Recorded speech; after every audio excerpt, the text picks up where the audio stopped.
Welcome to Eggs and Issues, a monthly business program presented by the Portland Community Chamber of Commerce. Good morning, everyone. I'm Erin O'Valley of WMTW News 8.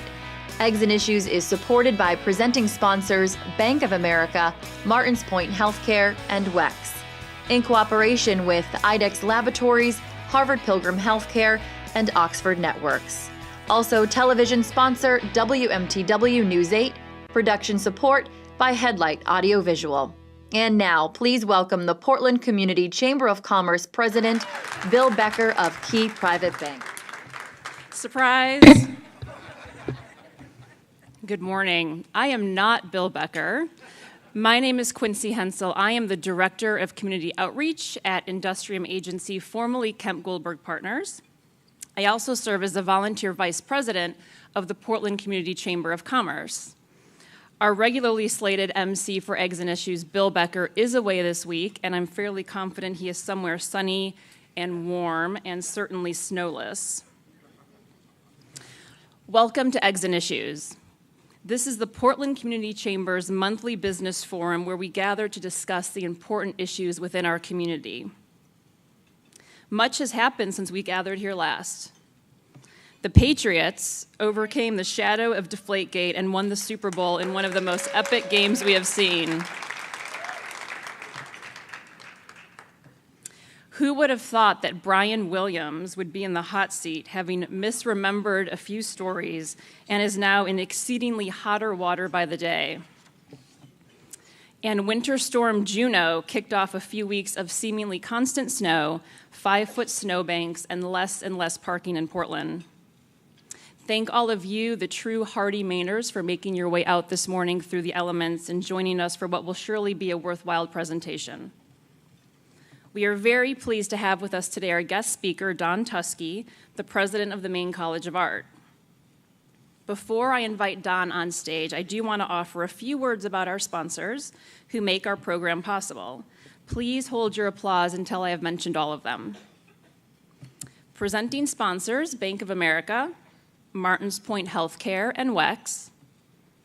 Cooperating sponsors, Harvard Pilgrim Healthcare, IDEX, and Oxford Networks. Reception sponsors, Clark Insurance and Key Bank. Parking sponsor, Allen Signs with Impact. Overall production support of Eggs and Issues is provided by Headlight Audiovisual, and our program is broadcast by our friends at Time Warner Cable's digital service Video on Demand.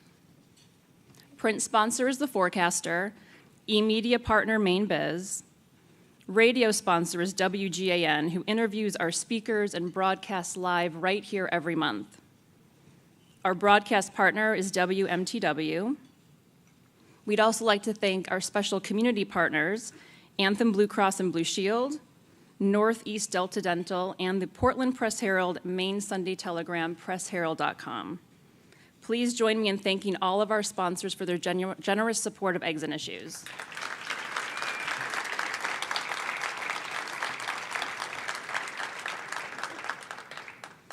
Our Tomorrow's Leaders and Entrepreneurs program allows area high school and college students and faculty to attend Eggs and Issues during the academic year.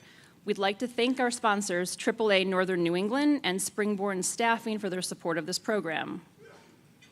With us today, maybe, I'm actually not sure if we have students here, are students and faculty from Cheverus, Cape Elizabeth, Catherine McCauley, Cumberland, and Portland High School. We also welcome students from Southern Maine Community College, the University of Southern Maine, and the Maine College of Art. Please stand and be recognized.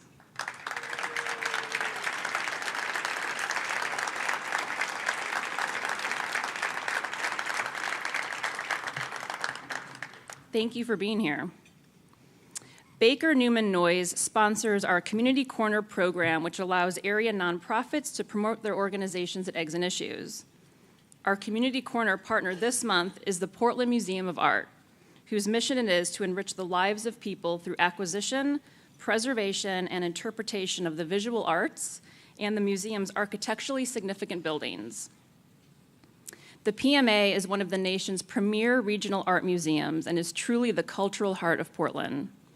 The PMA boasts significant holdings of American, European, and contemporary art, as well as iconic works from Maine, highlighting the rich artistic tradition of the state and its artists. The PMA attracts more than 150,000 visitors a year and has 8,000 members. From special member-only events, free school tours, and a commitment to family activities, to PMA movies, curator talks, and exclusive tours of the Winslow Homer studio, it's all happening at the PMA. Please visit the PMA's newest exhibition, The Coast and the Sea, Marine and Maritime Art in America, on view through April 26. With us today, representing the Portland Museum of Art, is Kristen Levesque, Director of Public Relations, as well as several others here on behalf of the Portland Museum of Art. Would you please stand and be recognized?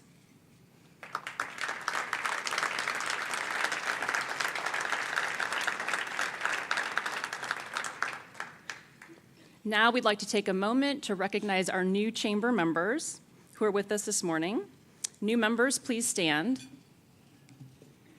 Copies of the complete list of your members are available.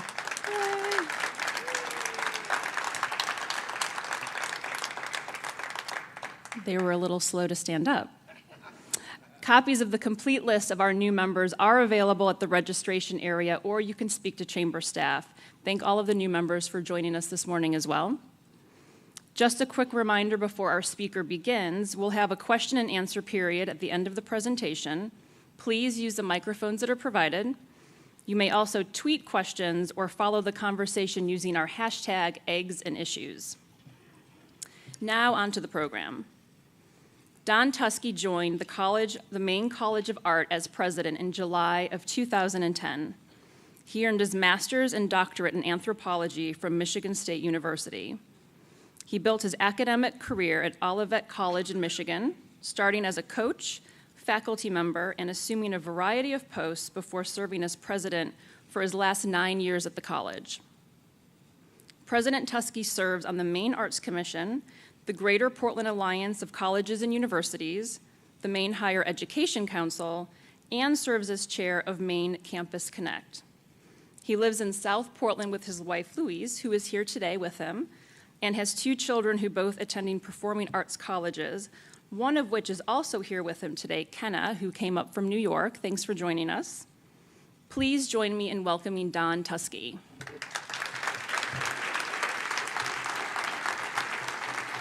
Hey, thank you.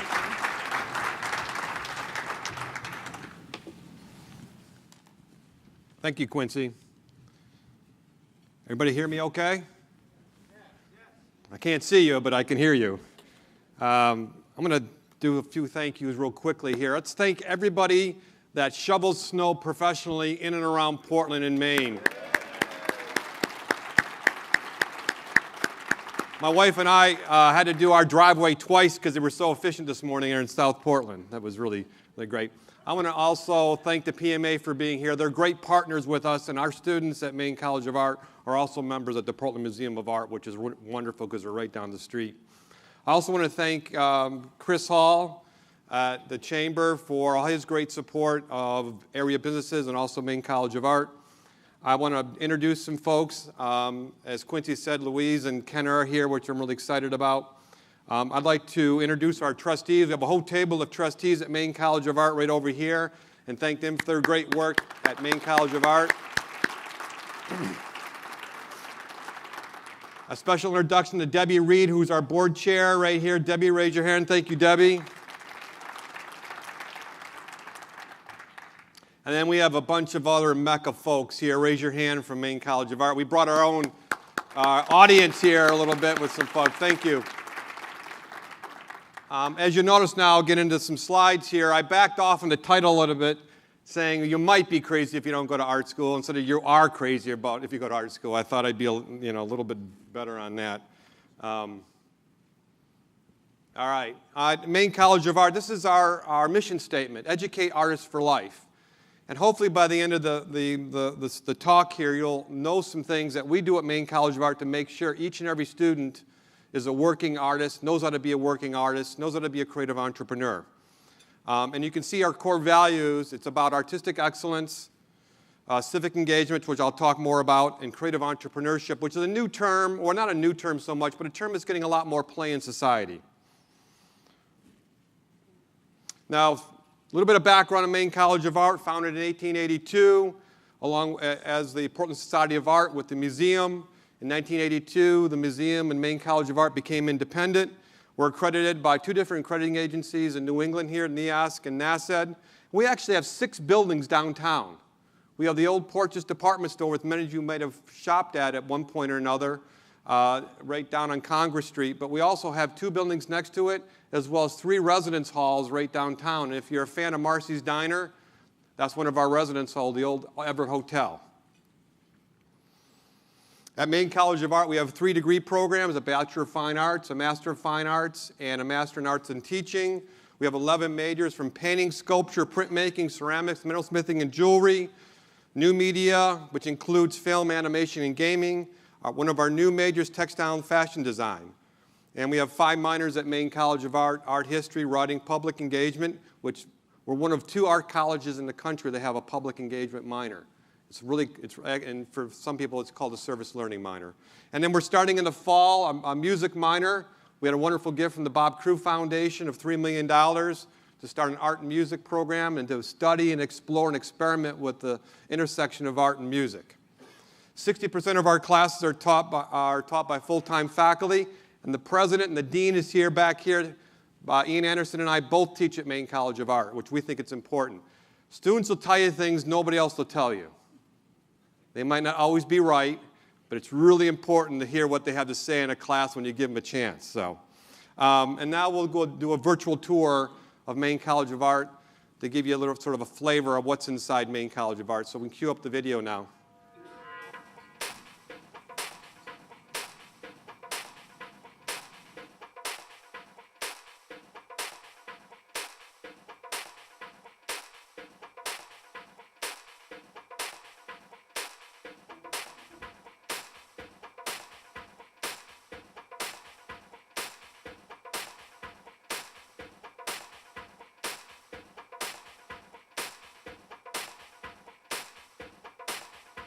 Down in downtown Portland in the Porches building.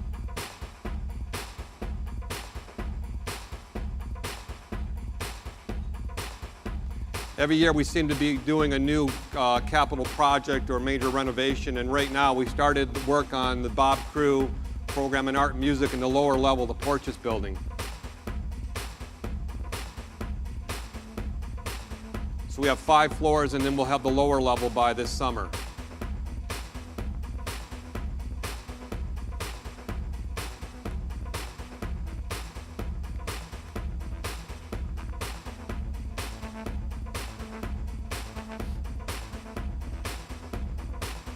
One of the great things that going to Maine College of Art is that our building is open 24 hours a day, 7 days a week. We know that creativity doesn't just work from 9 to 5, it works 9 to 5 nights and weekends. So you'll have students in the building at midnight, 3 o'clock in the morning. Sometimes on Monday morning when I go in to teach my class, there'll be students coming out of the building at 7 o'clock, getting a cup of coffee. They've been up all night working, and then they come to my class at 8 o'clock, which is really quite impressive. We don't encourage students to stay up all night, every night, but the idea of being able to be in the building 24 hours a day is really important for creativity.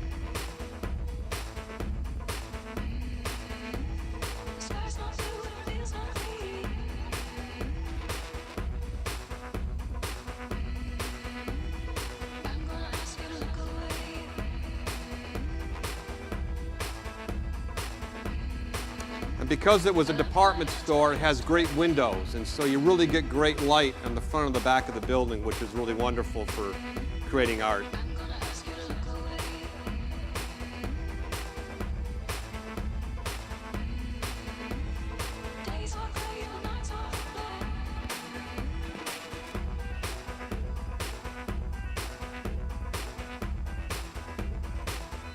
What is kind of crazy though, on the 5th floor, Maine College of Art has a foundry, so we do bronze pours on the 5th floor at Maine College of Art.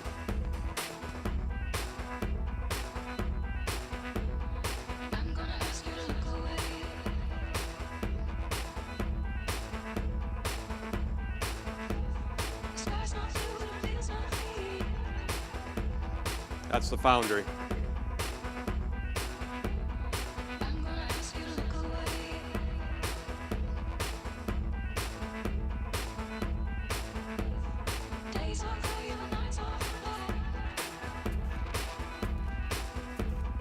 talk a little bit more about that logo, but that logo was designed by students at Maine College of Art a few years ago. So now back to the slides here. In enrollment, we've grown the last 4 or 5 years to about 450 students. We have over 1,000 people from Portland, some of you in the audience who've taken a class at Maine College of Art through continuing studies, which is really great, very exciting. 65% of our students come from out of state, and many of them stay in Maine and start businesses. We have about 100 full-time employees, 145 part-time, $16 million budget. The average cost for our students is $18,000 in tuition. That's the average cost. We are a college that is working on our student debt. We're about the national average. And one of our strategic priorities is to lower that student debt at Maine College of Art. Our endowment's at 6.4, and as you'll see in a minute, one of our goals is to raise that endowment to $20 million, and that'll help lower our student debt. At Maine College of Art, we're very particular about how we spend money on facilities, and we're always looking at efficiencies, how we do projects. Wright Ryan's been a great partner with us. I'm always talking with John Ryan about how to do things more efficiently. We do a lot of cross-training, and one of our new things at Maine College of Art is that we're all educators. Everybody has something to add to the educational process at Maine College of Art. Certainly students do and faculty, but also with staff members, many of which are artists themselves. And so it's really important that everybody at Maine College of Art, including trustees and alumni, are viewed themselves as educators. Certainly we leverage technology. We use one administrative assistant, Melissa Sullivan here, for 2 vice presidents and me, and we use smartphones. And so it puts a lot of pressure on Melissa to support the president plus 2 VPs, but with the smartphones and really hard work from Melissa, we're able to do that. At Maine College of Art, we really believe that artists need to know how to make a living, and we help them start doing that the day they arrive. Where's Jessica at? Jessica right here. She's director of our Artists at Work program. That's our career services on steroids. We redirected 3 full-time employees to really focus on how artists need to make a living and to have an entrepreneurial attitude, to understand business, and to not be afraid of that. At the same time, it includes public engagement, which is artists making the community the new studio. And then with this idea of creative entrepreneurship, let me back up a second. We do a lot of special projects and internships, and if you're interested in scheduling one or asking questions about it, you can see Jessica afterwards. But I want to mention this thing about art versus creative entrepreneurship. There's a lot of debate about, should you do art for art's sake? Should you do art to make a living? What's the relationship there? And I have some more slides about that, because that's a debate right now in the art world. Should you just do art for art's sake, or should you do art to make a living? And the reality is, if a student's borrowing money or paying money, they need to know how to make art for art's sake, but they also need to know how to make a living. And I think it's really important that students know how to do it. We actually feel it's an ethical responsibility to make sure our students know how to make a living in multiple ways using their creativity. Last bullet there, I argue that there's not a better city in the United States to go to art school than Portland, Maine. It's the perfect size. We're fanatical about the arts. Maine's been a big supporter, has a long history of art, visual art, and that it really is not a better city to go to art school than Portland, Maine. When we did our strategic plan a few years ago, not using a consultant, we did it all ourselves, so we owned it internally. Part of our strategic plan was to come up with a strategy statement, something that we all could internalize, because a strategic plan can get kind of long, and the work plan can get kind of long. We use that. But one of the things we wanted to focus on is make sure that we grow to about 500 students, which is our sweet spot if you leverage economies of scale, but also to grow our endowment to at least $20 million, which would give us more appreciation to provide more scholarships for students. To also do that in a strong learning community. And being all in one building, the Porches building, is really, really important, because you get a lot of cross-fertilization, a lot of synergy going on between different art disciplines. We also want to talk about sustainability. We're looking how to use solar energy to power Maine College of Art, to provide electricity for Maine College of Art. Be open 24 hours a day, use a lot of electricity. I mentioned working artists for life and make communities better. We really believe artists make communities better. A lot of artists in the room here, artists have always made communities better. So what is art school?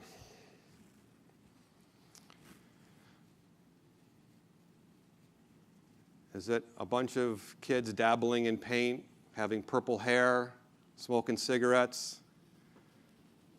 There's a little bit of that. Is it people who have a lot of money who can dabble in paint? Sometimes. Is it people who have very little resources trying to make it as an artist? Yeah. I'm not getting a picture here.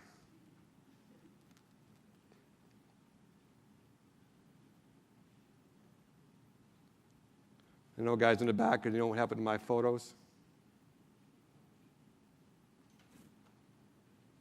I have a couple.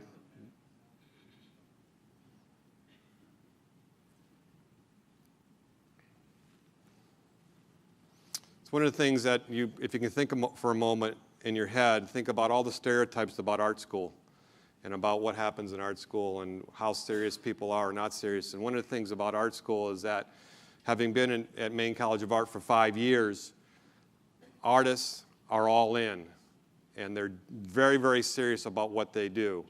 And it's really important that at a place like Maine College of Art, we support artists of all ages to be all in their craft. You look back there?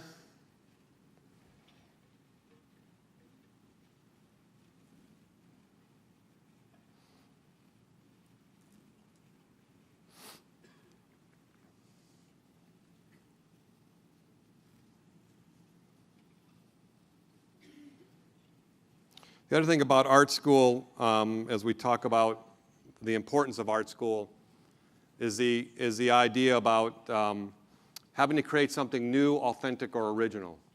And if you think about that for a moment, and we developed a list you'll see in a minute here, because if we don't have the photos, I can do my list, guys. But if you think about creating something new, authentic, or original, think about how difficult that might be. Now, we all like to use our head, our heart, and our hands. We all like to make things. Think about if you're able to make a living that way.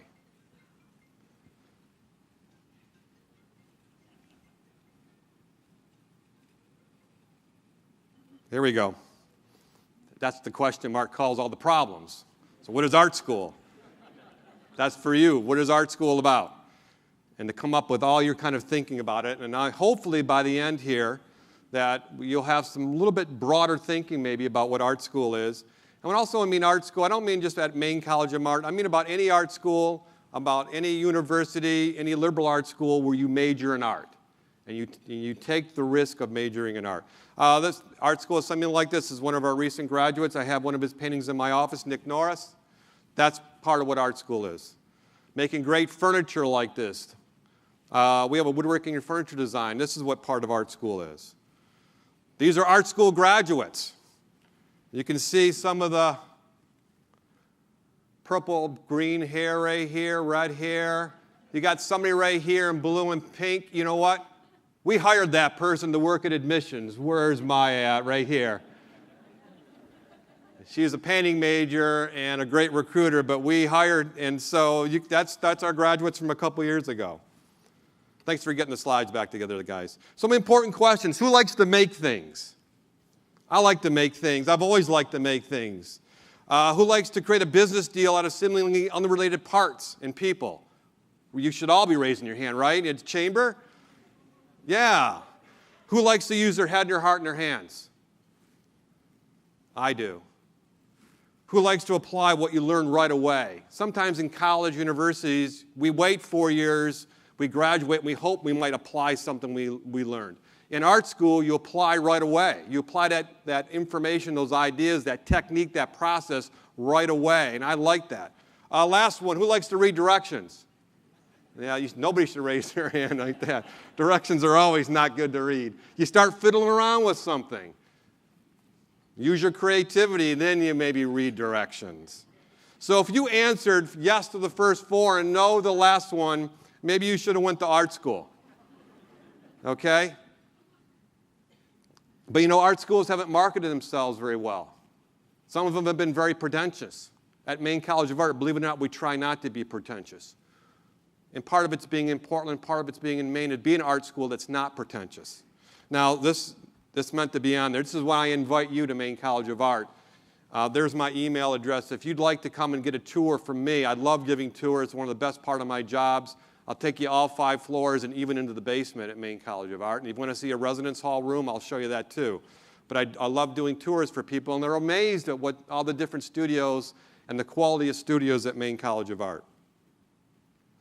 So I briefly touched on this in the beginning. So art school supports art for art's sake. I have a reference list at the end. There's a great article my daughter gave me from The Atlantic on art for art's sake. It's really important that we make art just for art, nothing else. That the artist, even individually, just makes art and just is creative.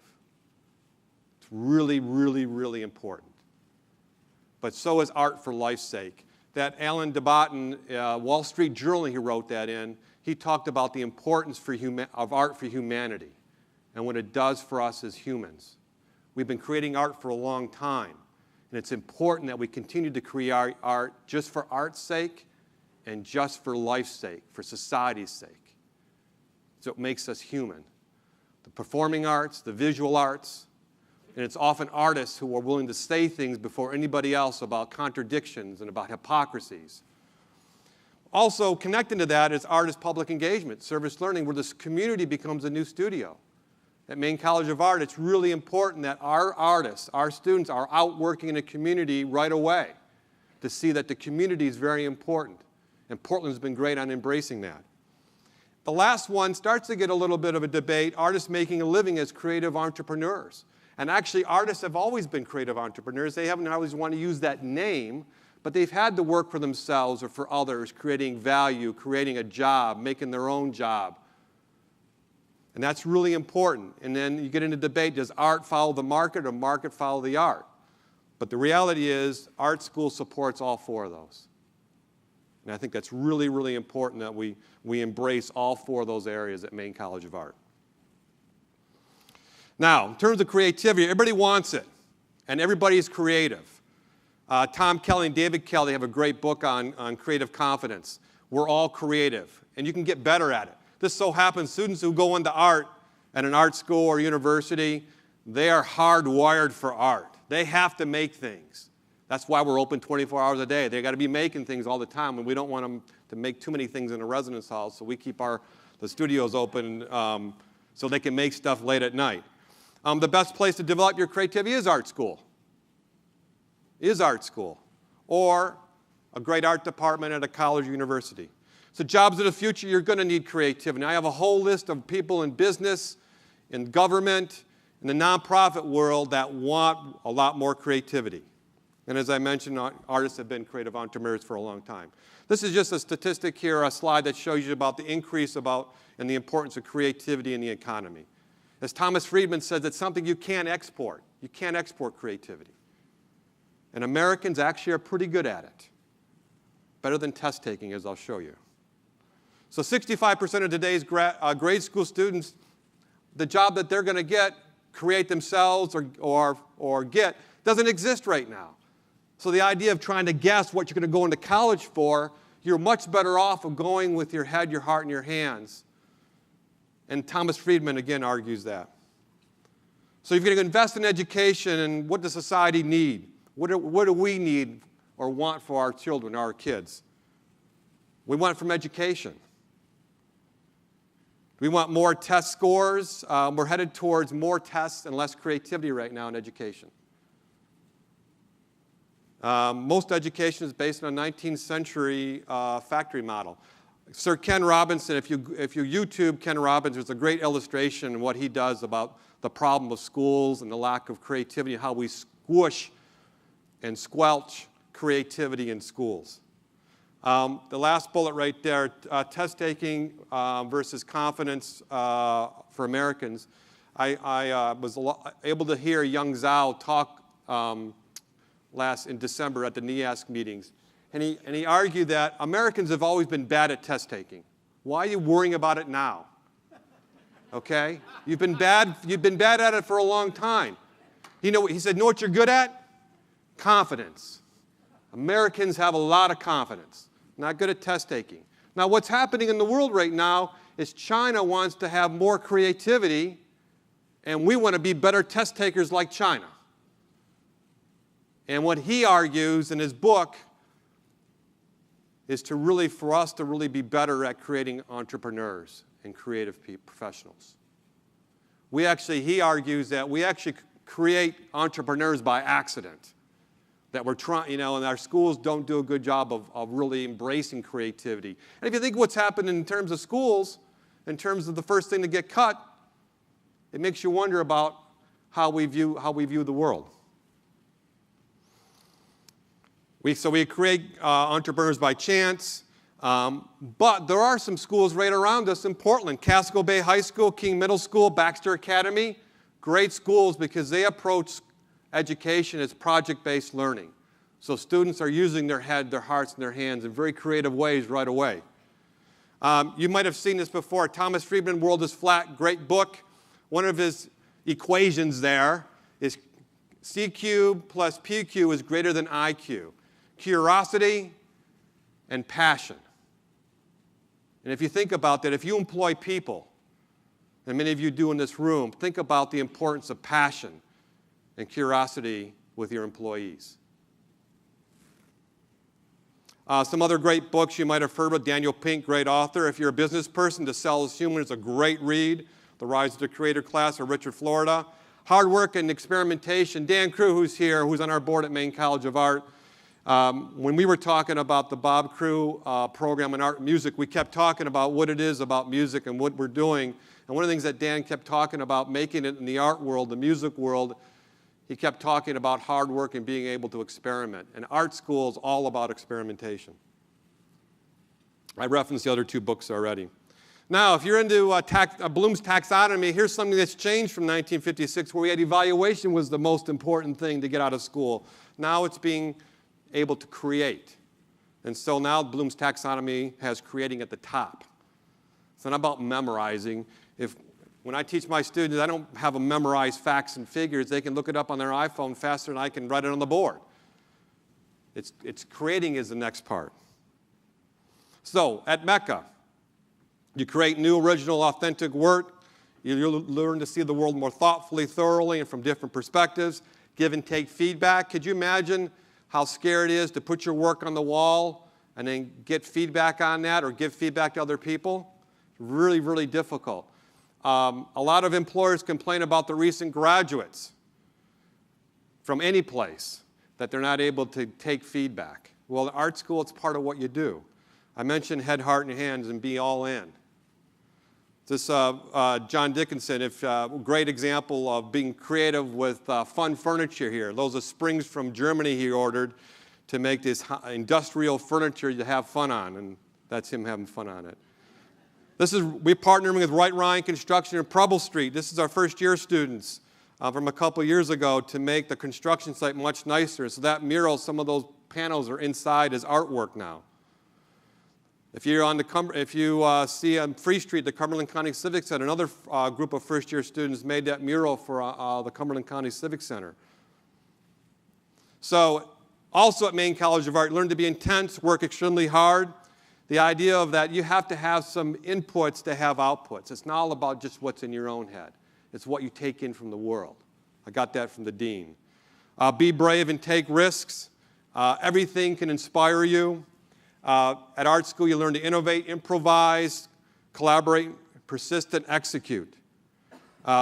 Blurring the boundaries between different disciplines. Sometimes it's hard to tell if the person's a painting major or a graphic design major. We have students that do iPhone games, Super Dust Bunny. I haven't played it yet, but I hear it's pretty hard. But you do that at Maine College of Art, and you also do fine jewelry like this at Maine College of Art. This is a painting major from 2 years ago, and that's yarn. Yarn that she used for her senior thesis piece. A couple years ago, we were lucky enough to work with the Chamber of Commerce to create these panels right here on our CNC router. Rangeley Morton did that. Took about an hour and a half to put up. And then they're reusable. We took them down, put them in my Subaru, took them back to MECA, and we've used them 3 or 4 times. We used them for our fashion show at Maine College of Art. But he designed and made those on our CNC router. And that's Rangeley right there with our CNC router. We do a lot of work for area athletic teams. This is Dewan Eubanks at the Maine Red Claws with Autumn France doing a graphic design for their 6-man campaign. Bennett Morris using our CNC router to do artwork. So we use a wide range of tools at Maine College of Art. We still use pencils. Pencils are good. But so are tablets, computer software programs, and you will learn to use a chainsaw sometimes at Maine College of Art. True story. In the sculpture class, use a chainsaw. That freaks out some parents sometimes. Using different models of artistic practice, it's really important to be able to apply your creativity in different ways. That's a really important point. To be a self-starter, an entrepreneur with a community is a new studio where you use symbols to represent things. You embrace foundation, process, and history of art. Second bullet there, creating the cutting edge, not just being on it. We all like to be on the cutting edge. It's more important in art school and as an artist to create the cutting edge. As I mentioned, pointing out contradictions and hypocrisy. There's challenge authority there you can see too, which happens in art school, as other places. Dig deeply into art as a major and ultimate intellectual frontier. People who have been successful in business, law, medicine, nonprofit area, many of them come to Maine College of Art and take a class. Some of them are right in the room right here who have been successful doing lots of other things. There's something about the art world as the last intellectual frontier to figure it out. Express yourself visually, interpersonally, and in written form. We have a writing minor at Maine College of Art. It's important to write as a visual artist. Transform yourself to have self-confidence and humility at the same time. Think about how difficult that is if you're an elected official. Be a public intellectual, build communities, and make them better. Give me a community artists have made worse. The other thing that artists do is give them voice, as my wife says. Artists are able to give other people voices. And then make art for art's sake, make art for life's sake, as I mentioned before.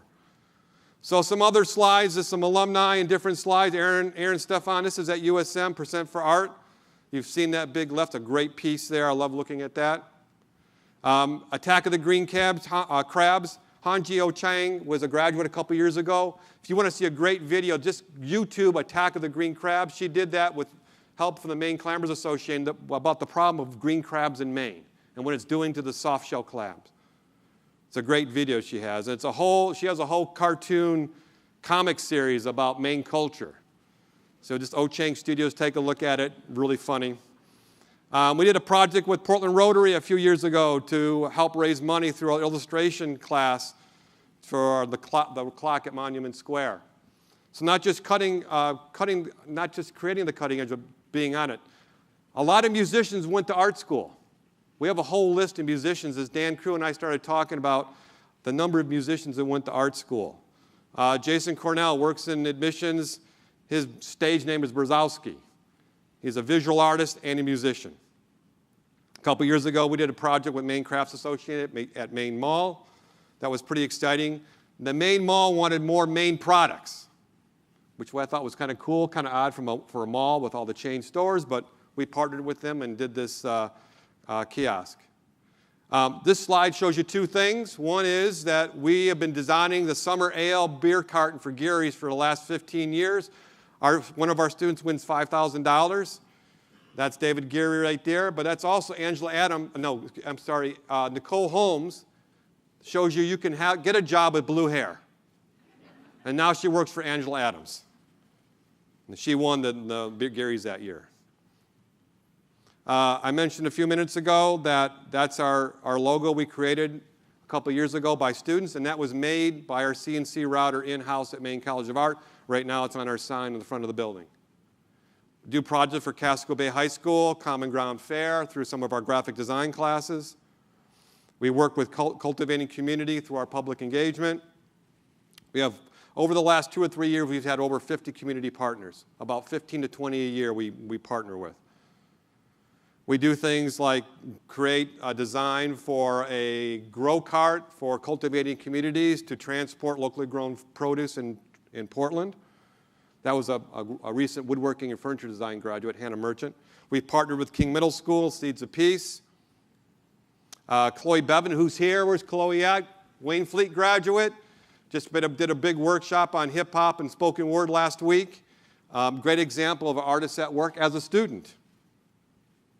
Now, quickly to finish up here, our alumni, 67% of our alumni are working professional artists. The national average is 56%. An amazing 91% of our alumni are still making work, at least for themselves. And this data comes not from us, but from the SNAP survey, which is a Strategic National Arts Alumni Project. We don't create that data. Our alumni fill it out independently. And then if you look at the rest of that statement there, a lot of art graduates are very satisfied because they get to use their head, their heart, and their hands. And when you go to art school, you just don't sort of go to art school. You have to create a portfolio, and you have to really decide to be a creative professional. Some other statistics here, 84% job satisfaction. Some other ones about what our alumni are doing. Like Ahmed Al-Sudani, who is an international art star, his paintings will sell from anywhere from $500,000 to $1.3 million. You probably have a better chance of being Tom Brady than Ahmed Al-Sudani, because it's very hard to do what he did. In art schools, any art school, this is an exception. It's very difficult to get into that league of artists. But we have some, and we have Ahmed Al-Sudani. But we also have Carrie Zeiss, who's from Portland here, who did a photography major. She's also the chief operating officer at United Way. She did an MBA at MIT after MECA. Brian Wilk, vice president for design at Hasbro. Nelson Lowry, who's a painting major, designed fantastic Mr. Fox. David Hutchins, if you know Jennifer Hutchins, this is her brother, just won a Academy Award as an effects animator for Frozen. Matt Moore, you might have seen his work on Coca-Cola or Ray-Ban, or Mini Cooper. And if you're going to hire an artist, here's what you'll get to finish up here. You're going to get people who are all in, who use their head, their heart, and their hands, who are creating the cutting edge, who challenge the status quo, who collaborate, innovate, persist, and work extremely hard, who care very deeply about humanity, who make communities better. So again, those 4 points about art for art's sake, art for life's sake, art as public engagement, and artists who are creative entrepreneurs. Those are all important and all happen at Maine College of Art. Here are some references if you're interested afterwards. I certainly will share all those. There's a lot of people writing on the importance of creativity. If you want a continuing studies class, you can take one at MECA. If you want us to come and do one for your business, we'll certainly come and tailor one for your business. And if you want to see more artwork, all the different, there's tons of slides I could show you. But at Maine College of Art, if you go to meca.edu/galleries, you'll see a bunch of different art from over the years. And we're going to stop here. And I'd love to take any questions at all about what I said or what I didn't say.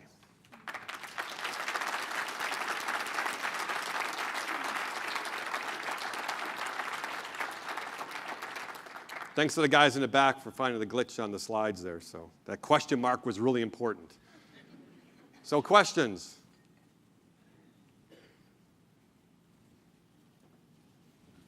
J.D. Willie, Canteen Service Company. I'd like to take a stab at the entrepreneur description and ask if you know there's a fair number of people who work for out-of-state organizations or businesses, but they work here in Maine. Mm-hmm. And the reason for my question is I asked the state economists whether people who work out of state are picked up on state data when they collect data for incomes. And I think there's more activity going on in Portland than the data shows, because I know my wife, she works for an out-of-state organization, and her income doesn't get picked up. Right. And I got a neighbor who works for a computer company. He works from home. And so my question is, there's probably more going on out there than is seen in the data, and whether you know if there are a lot of artists or creative people working from home for out-of-state entities. Yeah, we have certainly some of our alumni who love Portland, and like I said, we're a net importer of creative professionals through the art school. But we have a number of alumni that do work for out-of-state agencies, either in Boston or New York. And that's the great thing about technology right now. You can be almost anywhere and create work, certainly graphic design or animation, just about any type of art. Artists travel a lot out of state too to do work. But we have a number of alumni that do that, and I think it might be underrepresented a little bit. Because actually Portland is such a great place to live, and it keeps getting all these awards, and that's one of the reasons we use it to recruit students. On our website, you'll have 10 or 15 different designations or awards it's won. So people love to live here, and with technology, you can afford to live here and do your work via the computer and the internet. I don't really know enough. There are probably other people in the room here that know more about how much it's underrepresented or not. Next question. Hi, Carolyn Brodsky from Sterling Rope down in Biddeford. I want to thank you for your presentation. The question I have is, your passion is wonderful, and everybody can get excited about it. You have 450 students now, with a growth projection going to 500. Right. That's smaller than most single classes at a liberal arts school. What's your capability to grow even beyond that, and do you want to? Yeah. Because I think that it can, especially with the creative community here that's in Portland, it could feed on that. Right. We talk about that a lot. We use 500 right now because if you're below 500 with a small endowment, your economies of scale are really pressed. So we get close to 500 and raise $20 million, we'll be in a really good spot. I'm not going to say we're not going to grow beyond 500. A couple other things that would shape growing much more than that, every junior and senior at Maine College of Art gets their own studio. So we calibrate the space very carefully. Although we have plenty of space compared to a lot of other art schools. Some faculty or students might not agree with that. So we have to look at how much space we have. Down the road, I could see us maybe growing some more. But we also like being in one big building. And that's really important for the crossover I was mentioning earlier. And that we also pay attention to each and every student, and they actually get,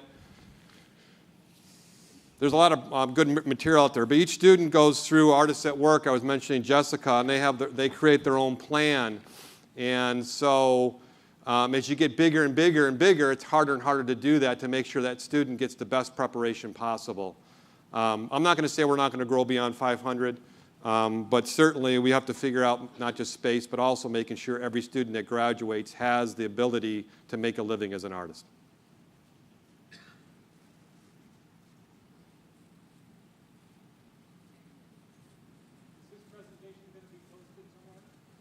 Is this presentation going to be posted somewhere? Yes. Where?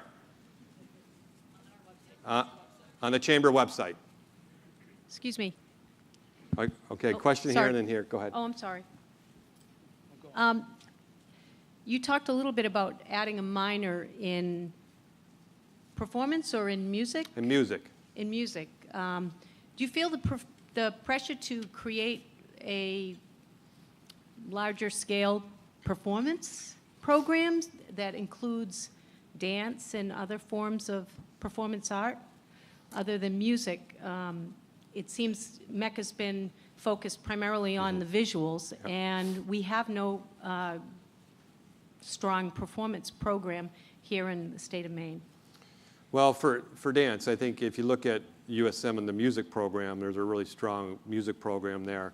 We're not trying to be a music school, first of all, but what we're trying to do is facilitate what's already been happening in the world. This is a list of all the musicians that went to art school, and it would blow you away, from John Lennon to Bob Crew to Tony Bennett to Jerry Garcia, Freddie Mercury, Pete Townsend, Michael Stipe, Keith Richards, Ronnie Wood, Sid Barrett, Nick Mason, Roger Waters, Joni Mitchell, Eric Clapton. They all went to art school. So what we're trying to do with the music part is just facilitate that, what's already been happening out there. Even our own students who started their own music festival last spring, even before they knew about this. So we want to facilitate that and create the fertile ground to have more of that happening. But what's interesting in the art world is that it all is blurring. That what's happening out there with dance and how artists like Shen Wei, who's also a visual artist, he's a choreographer. what's happening with theater and dance and movement and productions like Sleep No More in New York City. It's dance and theater. And within MECA, you have a lot of blurring of the traditional boundaries. So what's happening in the art world is you having this sort of collision, all these different art forms. So my answer is that I think as part of an art school, we should always be experimenting and creating the cutting edge. And so I'm a big advocate of all the above. And so we'll consider all the above, because I think it's important that we really support creativity and artists of all types. Go ahead. Hello. A question on earning a living. There are a lot of different galleries, vanity galleries, and internet-based galleries. Right. Can you speak how your school interfaces with those, and how your star painter, the class of '05, did he use any special vehicle to achieve that? Okay, great question. What's happening in the gallery world, and you've seen some articles in the paper, and I won't go into too much detail, but the internet and commerce and the art world there's a really intense conversation about what is art, what is good art. I'm not going to even go there, but the idea that the internet can actually help artists. The Square for a phone to sell your own materials at art fairs like at MECA at the Holiday, that's actually opened the door for artists to be more creative entrepreneurs. I think right now with gallery owners and the whole debate with galleries, I think it's still important to have those, because a lot of gallery owners know some of the rising stars or very creative artists in not just Portland but in other areas. So it's important to still have galleries. It's important for individual artists to be able to leverage technology and sell their own work via at a craft show, an art show, a holiday sale, or online. Somebody like Ahmed Al-Sudani you're referring to, what he did is he went from Maine College of Art to Skowhegan to Yale, and between he calls Portland his hometown, which we're really happy about. But he actually, hard work, his really support structure at Maine College of Art early on was a big influence on him. And a lot of things come together for a person to get into that category. A lot of hard work, a lot of talent, a lot of intensity, some luck, and it's a lot of different things. But he had a lot of choice now in New York to be with the gallery he's with now, and that's because he really earned it. Okay. I think we're almost done. We're done. Good.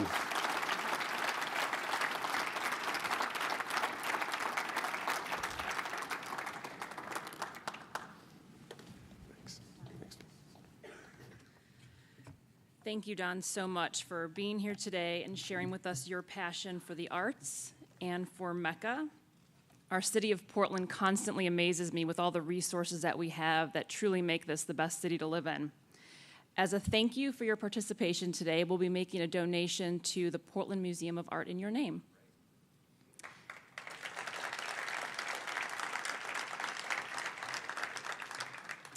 Just a few final announcements as we wrap up. You can continue hearing more about and seeing the Maine College of Art in person as they are hosting February's Experience Greater Portland through the Portland Regional Chamber of Commerce, taking place Wednesday, February 24th from 5 to 7 at the college.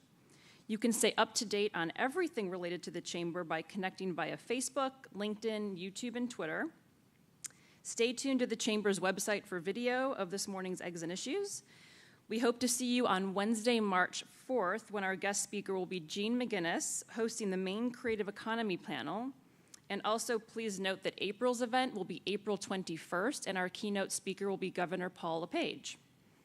Thank you again for joining us today. Stay warm, and we will see you next month.